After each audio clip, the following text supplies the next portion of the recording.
1948년 2월 8일에 태어난 린다 쉐릴 라이언은 월마트 주차장에서 로저 모틀리 경사를 살해한 혐의로 유죄 판결을 받았습니다. 그녀의 사형 선고는 역사에 기록되었습니다. 45년 만에 엘라베마에서 처형된 최초의 여성이자 미국 전역에서 다른 선택권 없이 전기의자를 마주해야 했던 마지막 인물이었습니다. 하지만 그녀가 마지막 순간에 보인 침묵은 그 어떤 유언보다 더 뇌리에 깊이 박혔습니다. 수년 동안 린다 라이언 블록은 동물을 사랑하는 사람이었고 지역 사회의 목소리였습니다. 하지만 월마트 주차장에서의 운명적인 대치 상황 하나가 그녀를 냉혈한 살인자이자 사형수로 만들었습니다. 오늘 우리는 엘라베마의 사형수 감방에서 거의 8년을 보낸 린다 라이언 블록이 정의의 심판을 받았던 2002년 5월 10일의 사건 파일을 다시 열어보려 합니다. 연약한 생명체를 보호하던 사람에서 살인자가 되기까지 마지막 식사를 대신했던 침묵, 마지막 말을 대신했던 침묵, 그리고 그녀가 무덤까지 가져간 치명적인 총격의 비밀을 파헤쳐보겠습니다. 이어지는 내용은 폭력 및 실제 범죄 요소를 포함하고 있으니 시청에 각별한 주의를 바랍니다. 1993년 10월 4일 엘라베마주 오펠라이카에 있는 월마트 매장 주차장의 분위기는 여느 때와 다름없이 평범했습니다. 사람들은 서둘러 쇼핑을 했고 차들은 분주히 오갔습니다. 하지만 낡은 차 한 대 안에서는 작은 가족이 다른 현실을 살고 있었습니다. 그들은 린다의 사실혼 관계의 남편인 조지 시블리와 그녀의 9살 아들이었습니다. 한마음씨 좋은 행인이 그 아이를 주목했습니다. 이 여성의 걱정스러운 시선은 차 안에서 피곤하고 불안해 보이는 아이에게 멈췄습니다. 그녀는 이 가족이 차를 집으로 삼아 살고 있을지도 모른다고 느꼈습니다. 불길한 예감에 그녀는 경찰에 신고했습니다. 오펠라이카 경찰서의 로저 모틀리 경사가 신고를 받고 신속하게 현장으로 출동했습니다. 그는 시블리의 차를 발견하고 바로 뒤에 차를 세운 뒤전문가다운 태도로 다가가 시블리에게 운전면허증 제시를 요구했습니다. 이는 어떤 경찰관이라도 했을 지극히 정상적인 요구이자 절차였습니다. 하지만 법을 피해 살고 있던 시블리와 린다에게 그것은 직접적인 위협이었습니다. 대치는 불과 몇 분간 이어졌지만 비극으로 끝났습니다. 총성이 울려 퍼지며 주차장의 평화를 깨뜨렸습니다. 총격의 연기가 거쳐 쓸데모틀리 경사는 가슴에 치명상을 입고 쓰러져 있었습니다. 그는 사망했습니다. 시블리는 부상을 입어 꼬린다는 손에 총을 쥔 채 그곳에 서 있었습니다. 두 사람은 신속하게 체포되었습니다. 작지만 모든 것을 결정지은 한 가지 중요한 세부사항에 주목해야 합니다. 운명적인 그 근무 직전에 모틀리 경사는 자신의 방탄조끼를 다른 동료 경관에게 빌려주었습니다. 아무도 예상하지 못했던 이 관대함이 그의 유일한 보호막을 앗아갔습니다. 그리고 그 당시 린다와 시블리는 평범한 시민이 아니었다는 점을 기억해야 합니다. 그들은 플로리다에서 발생한 심각한 폭행 혐의를 피해 도망치던 도망자였습니다. 바로 이 도피 생활이 그들을 극도의 편집증과 긴장 상태로 몰아넣었고 단순한 신분증 확인 요구가 어떻게 치명적인 총격 사건으로 변했는지를 설명해 줍니다. 당신은 시블리와 모틀리 중 누가 먼저 총을 쐈다고 생각하십니까? 목격자들과 두 용의자의 진술은 완전히 엇갈렸습니다. 총격은 불과 몇 분간의 짧은 순간이었지만 그것은 엘라베마의 어느 10월 오후 운명적인 교차점을 향해 무심코 나아가던 두 완전히 상반된 삶의 정점이었습니다. 이 비극을 이해하기 위해서는 평행하게 이어진 두 삶의 길두개의 완전히 다른 세계를 들여다봐야 합니다. 한쪽에는 법집행관이자 오펠라이카 지역사회의 일원인 로저 모틀리 경사가 있습니다. 매일 그는 자부심을 가지고 경찰 제복을 입고 시민들을 위해 질서와 안전을 유지하는 임무를 수행했습니다.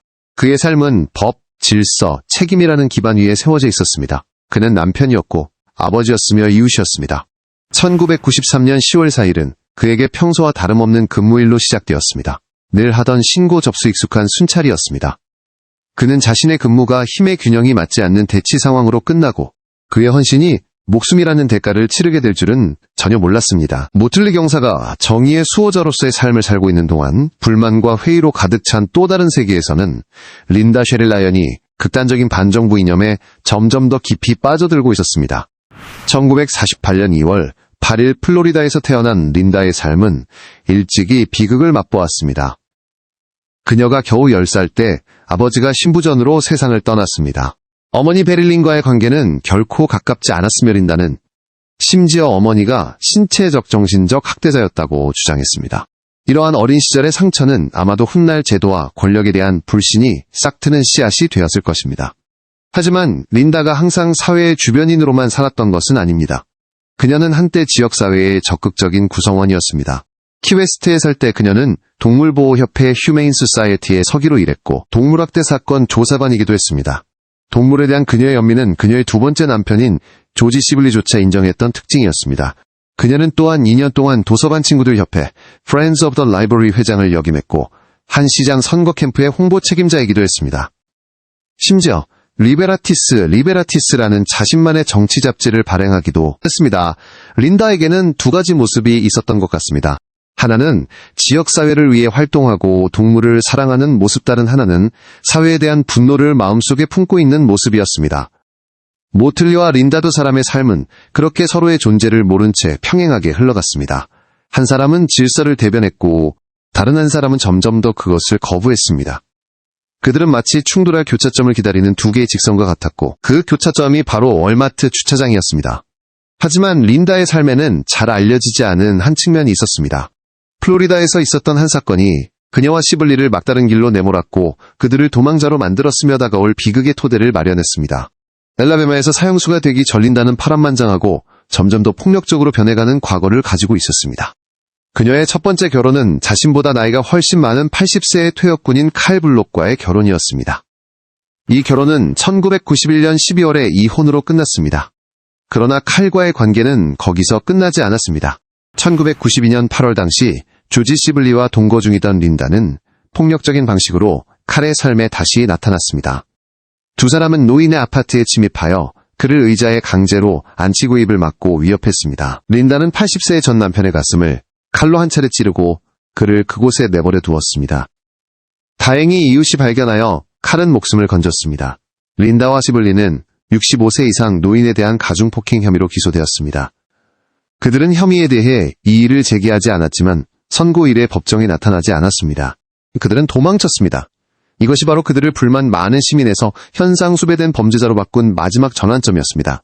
범죄 심리학 전문가들은 칼블록과 같은 나이 많고 약한 남성을 공격하는 행위가 우려스러운 폭력의 패턴을 보여준다고 지적할 수 있습니다. 그것은 더 이상 사상적 저항이 아니라 구체적인 범죄 행위로 변질된 것입니다. 린다와 시블리의 행동이 점점 과격해지는 과정은 명확하게 그려볼 수 있습니다. 처음에는 그녀의 정치 잡지를 통해 표현된 사회에 대한 불만이 있었습니다. 그 다음은 더 극단적인 행동이었습니다.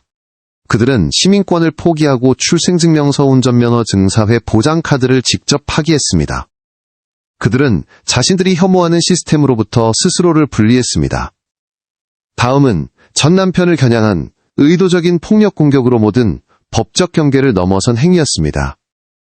그리고 마침내 이러한 과격화의 정점은 그들이 혐오하는 권력의 상징인 경찰관과의 치명적인 대결이었습니다. 이 사건에서는 모든 사람이 알아야 할 5가지 위험 경고 신호를 명확하게 볼 수 있습니다. 극단적인 이념의 갑작스러운 수용 및 선전조직화된 사회와의 모든 관계를 단절하는 자기 고립 행위, 가족이나 지인에 대한 폭력 전력, 적대적인 태도와 결합된 불법 무기 소지, 그리고 마지막으로 법의 기소를 피해 도망다니는 행위입니다. 이 신호들 중 어느 하나라도 우려할 만하지만 린다와 시블리에게서 이 모든 것이 합쳐졌을 때 비극은 거의 피할 수 없는 일이었습니다. 1993년 10월 4일의 끔찍했던 순간들을 여러 다른 시각에서 재구성하여 그 복잡성과 비극성을 살펴봅시다. 린다와 시블리의 관점에서 보면 그들은 희생자였습니다. 그들은 자신들이 억압적이라고 생각하는 시스템을 피해 차 안에서 살고 있었습니다. 모틀리 경사가 다가왔을 때 그들에게 그는 질서 유지자가 아니라 적대적인 정부의 요원이었습니다. 시블리는 자신이 면허증이 필요 없다는 개인적인 견해를 모틀리에게 설명하고 있을 때 모틀리가 총집에 손을 올리는 것을 보았다고 진술했습니다. 도망자의 편집증적인 마음속에서 그것은 치명적인 위협 행위였습니다. 시블리는 총을 꺼내 쐈습니다. 근처 공중전화 부스에 있던 린다는 총성을 들었습니다. 그녀의 반응은 공포에 떨거나 도망치는 것이 아니라 전투에 참여하는 것이었습니다. 그녀는 자신의 총을 꺼내 총격전이 벌어지는 곳으로 달려가 총을 쐈습니다. 그들에게 그것은 적대적인 세력에 맞선 정당방위였습니다. 그러나 현장에 있던 목격자들은 전혀 다른 이야기를 했습니다. 그들은 경관 쪽에서 명백한 도발이 없었음에도 불구하고 시블리가 먼저 총을 쏘는 것을 보았습니다. 그들은 또한 린다가 아들을 보호하려는 겁에 질린 어머니가 아니라 애도적인 총격수였다고 보았습니다. 목격자들은 그녀가 총을 쏠 때 웅크린 자세를 취했다고 묘사했는데 이는 정확도와 안정성을 높이기 위해 훈련을 받았거나 경험이 있는 사람의 자세였습니다. 그들의 증언은 이야기를 정당방위에서 잔인한 기습 공격으로 바꾸어 놓았습니다. 이제 로저 모틀리 경사의 입장이 되어봅시다. 그는 아이의 안위를 확인해달라는 지극히 평범한 임무 요청을 받았습니다. 그는 전문가답게 차에 접근하여 서류를 요구했습니다. 갑자기 차 안의 남자가 총을 꺼냈습니다. 모틀리는 본능과 훈련에 따라 자신을 방어하기 위해 응사했습니다. 그는 자신의 순찰차 뒤에 숨을 곳을 찾았습니다. 그러나 다른 방향에서 한 여성이 나타나 그를 향해 총을 쏘기 시작했습니다. 그가 이 새로운 위협에 맞서기 위해 몸을 돌렸을 때 총알 한 발이 그의 가슴에 박혔습니다. 방탄조끼가 없었기에 그 총알은 치명상이 되었습니다.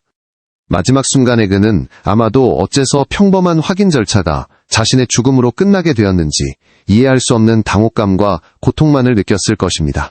마지막으로 그리고 아마도 가장 비극적인 것은 9살 아들의 시각입니다.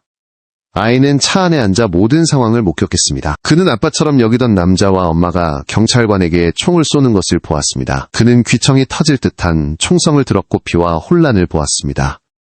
그 몇 분 동안 아이가 겪어야 했던 정신적 충격은 평생 그를 따라다닐 것입니다. 만약 당신이 행인이고 주차장에 오랫동안 주차된 차 안에서 불안해 보이는 아이를 본다면 어떻게 하시겠습니까? 경찰에 신고하시겠습니까? 아니면 번거로운 일이 생길까봐 못 본 척 하시겠습니까? 잠시 멈추고 당신의 결정에 대해 생각해 보십시오. 예측할 수 없는 결과를 낳을 수 있는 결정입니다. 용의자들이 현장에서 즉시 체포되었고 많은 목격자가 있었기 때문에 경찰 수사는 현장을 재구성하고 증거를 보강하는 데 초점을 맞추었습니다. 탄도 전문가들은 탄피 발사 방향 사용된 무기 종류를 분석했습니다. 그들은 시블리와 린다, 둘 다 모틀리 경사를 향해 총을 쐈다는 것을 확인했습니다. 그러나 중요한 질문 하나는 여전히 풀리지 않았습니다. 누가 치명적인 총알을 쐈는 가총격전의 혼란 속에서 어느 총알이 모틀리의 목숨을 앗아갔는지 특정하기는 극히 어려웠습니다. 하지만 법적으로 이것은 그리 중요하지 않았습니다. 공범이론에 따르면 두 사람이 사망을 초래한 범죄 행위에 함께 가담했을 경우 누가 직접적인 사망 원인을 제공했는지와 상관없이 두 사람 모두 살인죄에 대한 책임을 져야 합니다. 현장 수사와 병행하여 경찰은 신속하게 이 커플의 진짜 신원을 파악했습니다. 그들은 평범한 노숙자 가족이 아니었습니다. 그들은 플로리다에서 가중 폭행 혐의로 수배 중인 린다 라이언 블록과 조지 시블리였습니다. 그들이 선택했던 도망자로서의 삶은 이제 막을 내렸습니다. 그들이 시민권을 포기하고 신분증을 파기했다는 사실은 그들의 사건 파일을 더욱 특별하게 만들었습니다. 이것은 강도나 개인적인 갈등으로 인한 일반적인 살인사건이 아니라 극단적인 반정부 이념에서 비롯된 행위였습니다. 린다와 시블리에 대한 재판은 엘라베마 법조계 역사상 가장 기이한 재판 중 하나가 되었습니다. 처음부터 그들은 법률 시스템에 대한 절대적인 경멸을 보였습니다. 그들은 법원이 지정한 변호사와의 협력을 거부하고 스스로 변호하겠다고 고집했습니다. 그들의 주요 주장은 무죄를 증명하는 데 초점을 맞추지 않고 법원 자체의 권위에 도전하는 것이었습니다. 그들은 엘라베마주가 자신들을 재판할 권리가 없다고 주장했는데 왜냐하면 그들의 관점에서는 남북전쟁 이후 엘라베마가 연방에 합법적으로 재가입한 적이 없기 때문이었습니다. 이 주장은 물론 완전히 근거가 없었기 때문에 법원에 의해 기각되었습니다. 그들은 전혀 뉘우치지 않았습니다. 죄를 인정하는 대신 그들은 자신들을 불법적인 정부의 공격에 맞서 자신을 방어하기 위해 행동한 전쟁 포로라고 여겼습니다. 법정에서의 그들의 진술은 변명이 아니라 자신들의 이념에 대한 선언문이었습니다. 그들은 총을 쏜 것은 인정했지만 그것이 정당한 행위였다고 주장했습니다. 누가 마지막 총알을 쐈는지 확인할 수는 없었지만 배심원단은 판결을 내리는데 오랜 시간이 걸리지 않았습니다. 목격자들의 증언과 공격의 잔인한 성격으로 이내린다와 시블리 모두 1급 살인죄로 유죄 판결을 받았습니다. 1994년 12월 21일 두 사람 모두 사형을 선고받았습니다. 당신은 그들의 정당방위 주장을 믿습니까? 아니면 그것이 의도적인 폭력 행위를 위한 궤변에 불과하다고 생각하십니까? 2002년 5월 9일 사형 집행 24시간 전 엘라베마주 웨텀카에 있는 줄리아 터트와일러 여성교도소의 공기는 무겁게 가라앉았습니다. 사형수 번호 Z7호 린다 블럭은 인생의 마지막 날을 시작했습니다. 그녀는 몇 시간 동안 3명의 친한 친구와 면회할 수 있었습니다. 그들의 대화는 두꺼운 유리창을 사이에 두고 이루어졌고 마지막 말들은 전화기를 통해 교환되었습니다. 그들이 무슨 말을 했는지는 아무도 모르지만 그것은 린다가 바깥 세상과 나눈 마지막 작별의 순간들이었습니다. 그녀는 또한 영적 조언자와 만나 죽음에 직면하기 전에 어떤 위안이나 평온을 찾았습니다. 교도관들은 마지막 시간 동안 린다의 기분이 이상할 정도로 차분했다고 기록했습니다. 공황 상태도 눈물도 없었고 오직 조용한 수용만이 있었습니다. 그것이 수년간의 항소 끝에 지친 사람의 체념이었을까요? 아니면 자신이 아무 잘못도 하지 않았다고 믿는 사람의 확고함이었을까요? 아무도 확실하게 대답할 수 없습니다. 사형수들에게 주어지는 상징적인 의식인 마지막 식사 시간이 되었을 때 린다는 예상 밖의 선택을 했습니다. 삶에 대한 작별 인사로 호화롭고 복잡한 식사를 요청하는 다른 많은 사형수들과는 달리 린다는 거부했습니다. 그녀는 어떤 특별한 음식도 요청하지 않았습니다. 이 거부는 마지막 저항의 행위였을까요? 아니면 운명을 받아들인 것이었을까요? 이것은 침묵하지만 무게감 있는 세부사항이며 사람들이 보통 마지막 소원을 기대하는 곳에 남겨진 공백이었습니다. 그녀의 침묵은 가장 마지막 순간까지 계속되었습니다. 밤 12시경 린다는 홀먼 교정시설의 사형집행실로 이송되었습니다. 언론 대표와 피해자 가족을 포함한 증인들이 지켜보는 가운데 방은 차가웠습니다. 그녀는 수십 년 동안 주 정의의 상징이었던 참나무 전기 의자에 단단히 묶였습니다. 마지막 말을 할 것인지 묻는 질문에 그녀는 침묵을 선택했습니다. 모틀리 경사의 가족에게 보내는 사과의 말도 자신의 행동에 대한, 변명도 자신을 단죄한 시스템에 대한 도전의 말도 없었습니다. 오직 절대적인 침묵만이 있었습니다. 이 침묵은 아마도 그녀가 내뱉을 수 있었던 어떤 말보다 더 크게 울려 퍼졌을 것입니다. 2002년 5월 10일 오전 12시 1분 정각, 전류가 흘렀습니다. 치명적인 전류가 흐르자 린다의 몸은 격렬하게 경련을 일으켰습니다. 처형 과정은 신속하고 절차에 따라 진행되었습니다. 오전 12시 10분 그녀의 사망이 선고되었습니다. 린다 라이언 블록의 죽음으로 어두운 장이 막을 내렸습니다. 그녀는 1957년 이후 엘라베마주에서 처형된 최초의 여성이 되었고 미국에서 약물 주사와 같은 다른 방법을 선택할 권리 없이 전기의자로 처형된 마지막 인물이 되었습니다. 그녀의 침묵은 답변보다는 더 많은 질문을 남겼고 폭력과 극단주의 사상으로 가득 찬 삶에 대한 냉혹한 결말이었습니다. 린다의 처형 이후에도 이야기는 완전히 끝나지 않았습니다. 그녀의 공범이자 남편인 조지 시블리는 사형수 감방에서 법적 투쟁을 계속했습니다. 주목할 만한 점은 그가 린다의 사형 집행을 막아달라는 자필 청원서를 엘라베마 대법원에 제출했다는 것입니다. 청원서에서 시블리는 자신이 사랑했던 여성을 구하려는 마지막 노력으로 모틀리 경사를 살해한 총알을 쏜 것은 바로 자신이라고 자백했습니다. 그러나 이 서한은 결과를 바꾸지 못했습니다. 린다의 죽음 3년 후인 2005년 8월 4일 조지 시블리 또한 약물 주사 방식으로 처형되었습니다. 두 살인자의 삶은 끝이 났습니다. 린다 라이언 블록의 사건은 특히 법적 사회적으로 오랜 영향을 남겼습니다. 이는 살인사건에서 공범의 책임을 보여주는 대표적인 사례가 되었으며 직접 방아쇠를 당기는 것만이 최고형을 결정하는 유일한 요소가 아님을 확인시켜 주었습니다. 그녀의 죽음은 또한 미국 전역에서 전기의자 처형 방식이 약물주사로 점차 대체되면서 한 시대의 종말을 알렸습니다. 그러나 한 가지 질문 완전히 해결되지 않은 요소가 여전히 남아 있습니다. 시블리가 치명적인 총알을 쏜 사람이 자신이라고 자백했지만 현장의 혼란 때문에 이 뒤늦은 자백을 확실하게 확인하거나 부인할 수 있는 탄도 증거는 없었습니다.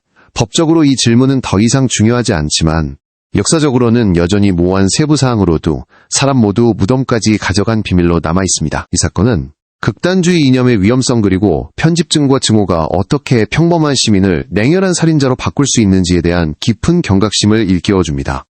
또한 법과 사회 질서가 무시될 때의 비극적인 결과에 대한 비극이기도 합니다. 만약 당신이나 당신의 지인이 극단주의 이념에 빠져드는 징후를 보인다면 전문가와 관련 기관의 도움을 구하십시오. 더 이상 어떤 경찰관도 주차장에서 쓰러지지 않고 더 이상 어떤 아이도 부모가 살인자가 되는 것을 목격하지 않도록 이러한 잠재적 위험에 대한 인식을 높이기 위해 이 이야기를 공유해 주십시오. 여러분의 지지는 제가 더 좋은 품질의 영상을 만드는 원동력이 됩니다.